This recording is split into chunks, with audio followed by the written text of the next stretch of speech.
आज आपको देवताओं के राजा इंद्र और असुर राज विरोचन की कहानी सुनाते हैं। प्राचीन काल में देवताओं और असुरों दोनों के मन में एक ही गहरी जिज्ञासा उठी। आत्मा क्या है? कहा जाता था कि जो आत्मा के सत्य स्वरूप को जान लेता है, वह समस्त दुखों से मुक्त हो जाता है और अमृत को प्राप्त करता है।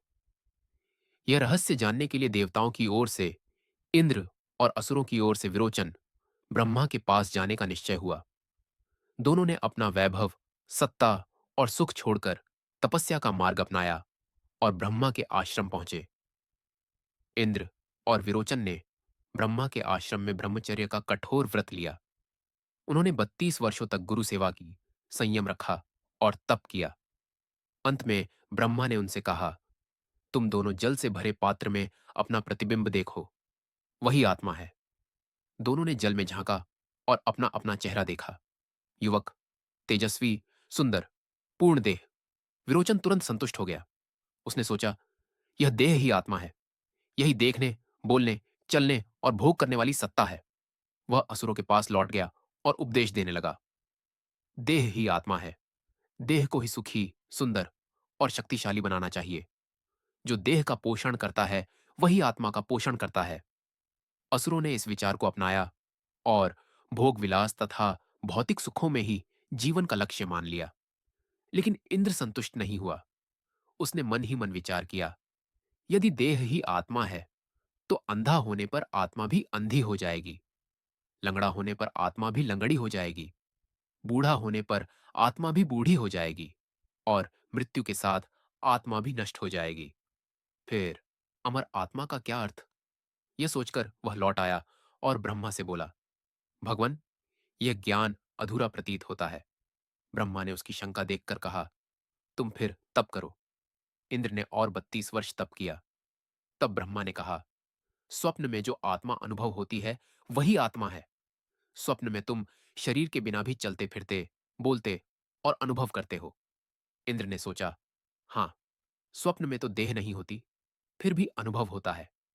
लेकिन फिर उसे संशय हुआ। स्वप्न में भय, दुख और असत्य भी होते हैं। स्वप्न की वस्तुएं टिकती नहीं। फिर वह आत्मा कैसे हो सकती है जो मिथ्या और अस्थिर हो? वह फिर ब्रह्मा के पास पहुंचा और बोला, यह भी पूर्ण सत्य नहीं है। ब्रह्मा ने उसे फिर तप करने को कहा। इंद्र ने और 32 वर्ष तप किया। तब ब्रह्मा ने कहा, गहरी निद्रा में जो आत्मा रहती है, वही आत्मा है। उस समय न दुख है, न भय, न इच्छा। इंद्र ने विचार किया, गहरी नींद में तो मुझे अपने अस्तित्व का भी बोध नहीं रहता। यदि आत्मा वही है, तो वह चेतन कैसे हुई? वह तो जैसे नष्ट सी हो जाती है। यह सोचकर वह फिर ब्रह्मा के पास लौटा। ब्रह्मा अब प्रसन्न हुए। उन्होंने कहा, हे इंद्र, अब मैं तुम्हें आत्मा का पूर्ण सत्य बताता हूं। आत्मा न देह है, न स्वप्न का अनुभव, न गहरी नींद की अचेत अवस्था। आत्मा वह शुद्ध चेतना है जो जागृत, स्वप्न और सुषुप्ति तीनों अवस्थाओं की साक्षी है। वह न जन्म लेती है, न मरती है, न वृद्ध होती है, न नष्ट होती है। वह इंद्रियों से परे है, मन से परे है, देह से परे है। वही ब्रह्म है, वही आत्मा है। इंद्र को अब पूर्ण ज्ञान प्राप्त हुआ।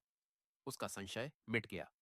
उसने ब्रह्मा को प्रणाम किया और देवताओं के पास लौटकर इस ज्ञान का उपदेश दिया। उधर विरोचन ने पहले ही अधूरे ज्ञान को सत्य मान लिया था। उसने असुरों में यह धारणा फैला दी कि देह ही आत्मा है, भोग ही जीवन का लक्ष्य है, सुख सुविधा ही मोक्ष है। इसी कारण असुर बाह्य सुखों में उलझे रहे और आत्मा के सत्य स्वरूप से वंचित रह गए। विरोचन ने तात्कालिक और बाह्य सत्य को ही अंतिम मान लिया। इंद्र ने बार बार प्रश्न किए, संशय रखा और धैर्य से सत्य तक पहुंचा। यह कथा सिखाती है कि सच्चा ज्ञान एक बार में नहीं मिलता। जो जिज्ञासा छोड़ देता है, वह अधूरे सत्य में फंस जाता है। आत्मा देह नहीं, बल्कि शुद्ध चेतना है। कहानी अच्छी लगी तो सब्सक्राइब जरूर कीजिए। नमस्कार।